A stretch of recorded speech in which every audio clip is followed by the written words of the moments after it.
had a question. A couple of parents actually reached out to me this week asking about the wait time to receive a response back from their county homeschool office.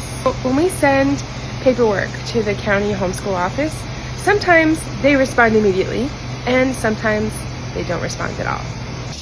I just want to kind of give you a lay of the land, so to speak, of like what to expect.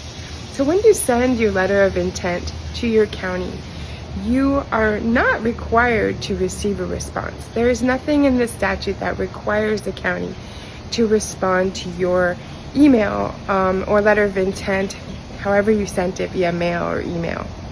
They are required to record that letter of intent and create a record for your student in their system, but they're not actually required to respond to you. If you get a response from your county that the letter of intent has been received, then that is a courtesy and that's good.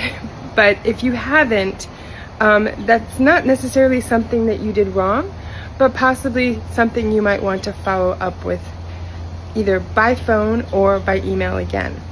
Because the county is tasked with basically one thing. They are required to keep the attendance records of all the homeschooled students in the county.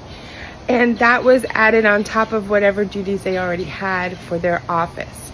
Helpful to understand that the home education statute is an unfunded mandate in the state of Florida.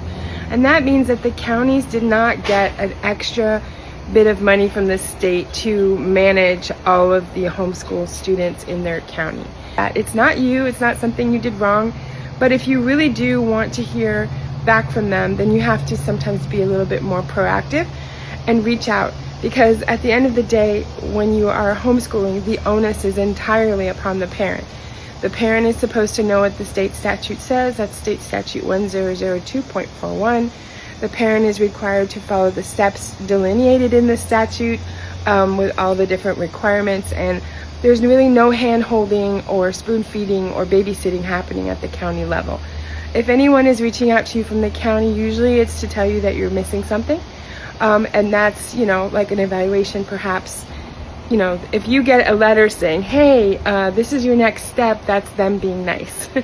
This helps, and if you have any questions about this particular topic, please pop them in the chat and I'm happy to, or in the comments, and I'm happy to reply.